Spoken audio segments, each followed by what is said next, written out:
भगवान शिव की यह चेतावनी जो हर पति पत्नी को अभी सुननी चाहिए।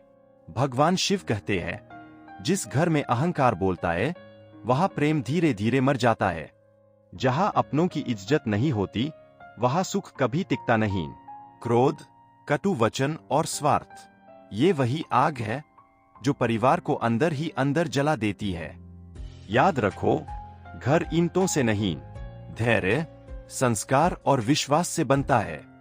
अगर समय रहते अपने शब्द नहीं बदले तो एक दिन पछताना पड़ेगा, क्योंकि टूटा हुआ रिश्ता और बिखरा हुआ घर फिर आसानी से नहीं जुड़ता।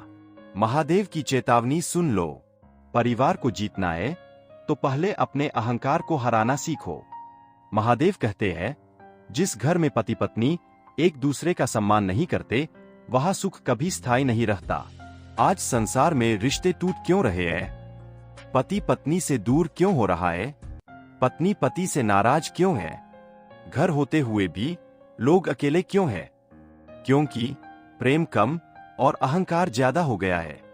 महादेव कहते हैं, अहंकार रिश्तों का सबसे बड़ा शत्रु है। जहां मैं सही हूं की जिद होती है वहां हम मर जाता है। पति सोचता है मैं कमाता हूं इसलिए बड़ा हूं, पत्नी सोचती है मैं सब संभालती हूं इसलिए मेरा अधिकार बड़ा है। यहीं से दूरी जन्म लेती है। लेकिन शिव कहते हैं, जहां अधिकार की जगह कर्तव्य आ जाए वही वैवाहिक जीवन स्वर्ग बन जाता है। याद रखो, पति का धर्म केवल धन कमाना नहीं, पत्नी को सम्मान देना भी है। पत्नी का धर्म केवल सेवा करना नहीं, पति के मन को समझना भी है। महादेव और माता पार्वती का जीवन देखो, कितना अद्भुत प्रेम। न कोई अहंकार, न कोई छल, सिर्फ समर्पण। शिव श्मशान में रहने वाले योगी थे, फिर भी पार्वती ने उन्हें चुना। क्यों? क्योंकि पत्नी धन नहीं, चरित्र देखती है। और शिव ने पार्वती को केवल पत्नी नहीं, शक्ति माना। यही आदर्श है। भगवान शिव की पहली चेतावनी, अपनी वाणी को संभालो।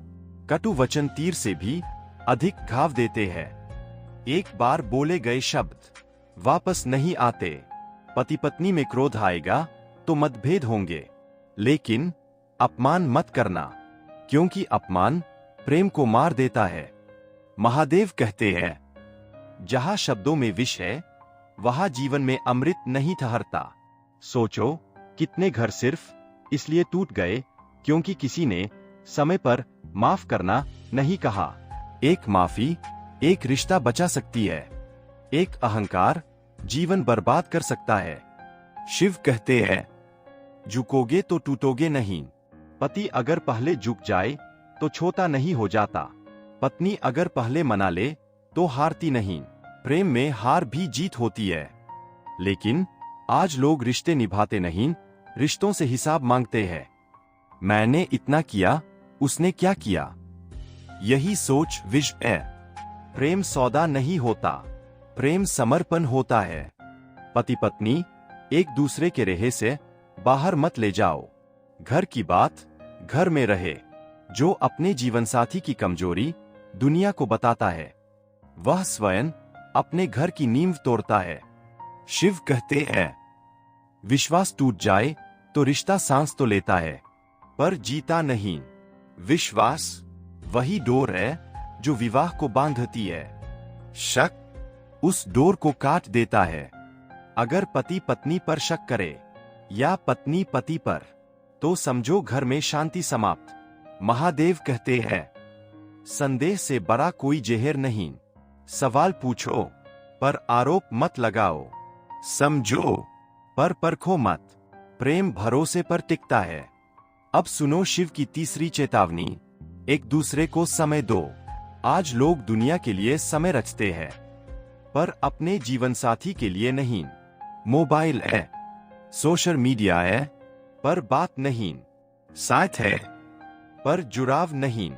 महादेव कहते हैं, जहां संवाद मर जाता है वहां संबंध धीरे धीरे समाप्त हो जाता है। बात करो, मन खोलो, दर्द बांटो, खुशियां बांटो। पति सिर्फ कमाने की मशीन नहीं, पत्नी सिर्फ जिम्मेदारियों का बोझ नहीं। दोनों एक दूसरे के साथी है। याद रखो, जीवन लंबा नहीं, अनमोल है।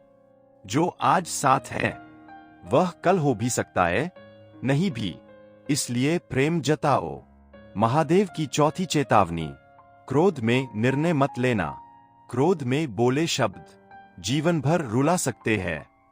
क्रोध के समय मौन सबसे बड़ा तप है। शिव स्वयं नीलकंठ बने, विष पी लिया पर संसार बचा लिया। तुम रिश्ते बचाने के लिए थोड़ा क्रोध नहीं पी सकते।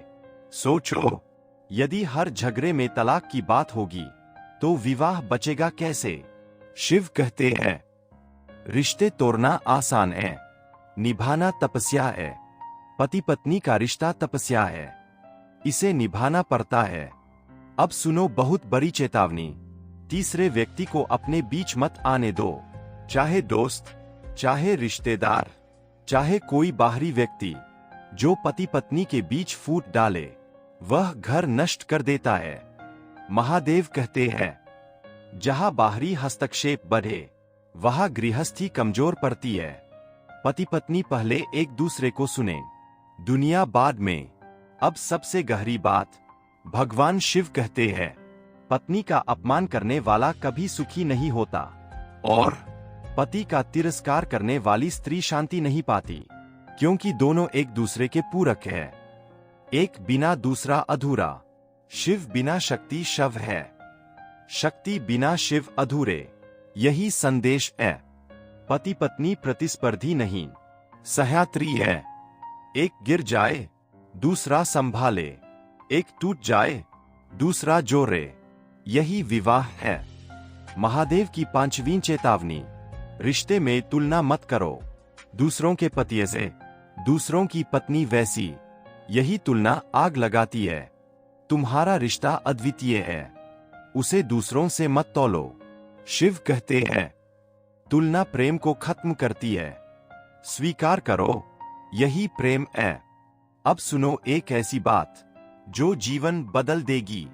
महादेव कहते हैं, पति पत्नी एक दूसरे के कर्मों के भागीदार बनते हैं। IPO। अगर तुम अपने साथी को गिरते देख चुप हो तो तुम भी दोषी हो। अगर गलत राह से रोको तो पुण्य है। एक दूसरे को ऊंचा उठाओ, घर में जोड़ो, भक्ति में जोड़ो। सिर्फ संसार मत बसाओ, संस्कार भी बसाओ। जिस घर में सुबह भगवान का नाम हो, जहां पति पत्नी साथ प्रार्थना करें, वहां दरिद्रता भी टिकती नहीं, वहां संकट भी झुकता है। महादेव कहते हैं, जिस घर में दंपति एक मन होकर शिव को स्मरण करें, वहां स्वयं निवास करता हूं। और अब सबसे भारी चेतावनी सुनो ध्यान से। जो पति पत्नी एक दूसरे को रुलाते हैं वे अपने भाग्य को कमजोर करते हैं, और जो एक दूसरे के आंसू पोंछते हैं उन पर ईश्वर की कृपा बरसती है। आज से निर्णय लो, कटु वचन नहीं बोलेंगे, अहंकार नहीं रखेंगे, शक नहीं करेंगे, समय देंगे, सम्मान देंगे, प्रेम जताएंगे। क्योंकि घर ईंटों से नहीं, रिश्तों से बनता है, और रिश्ता प्रेम से। महादेव कहते हैं, सच्चा पति वही जो पत्नी में देवी देखे, सच्ची पत्नी वही जो पति में परमेश्वर नहीं तो कम से कम जीवन साथी का सम्मान देखे। तभी गृहस्थ आश्रम तप बनता है, तभी घर कैलाश बनता है। याद रखो, पति पत्नी लड़े तो भी साथ रहें, रूठें तो भी लौट आए। क्योंकि जो रिश्ता बार बार टूटकर भी जुड़ जाए वही सच्चा प्रेम है। और अंत में महादेव की अंतिम चेतावनी, जीवन साथी को कभी हल्के में मत लेना, क्योंकि वही व्यक्ति तुम्हारे सुख दुख का सबसे बड़ा साक्षी है। जब दुनिया छोड़ दे तब यही साथ रहता है। इसलिए अपने जीवन साथी की कद्र करो, उसे सम्मान दो, उसे प्रेम दो, उसे सुनो, उसे समझो। यही शिव का संदेश है, यही चेतावनी है, और यही गृहस्थ जीवन का धर्म। हर हर महादेव। अगर इस वचन को जिसने सुन लिया और जीवन में उतार लिया, उसका घर कलह का स्थान नहीं, कैलाश बन जाएगा। मित्रों, ऐसे ही जीवन बदलने वाले संदेश सुनने के लिए चैनल को अभी सब्सक्राइब कर ले, वीडियो को लाइक करें और कमेंट करके जरूर बताएं आपको यह वीडियो कैसी लगी। आपका साथ हमें आगे बढ़ाता है। बोलो ओम नमः शिवाय, हर हर महादेव।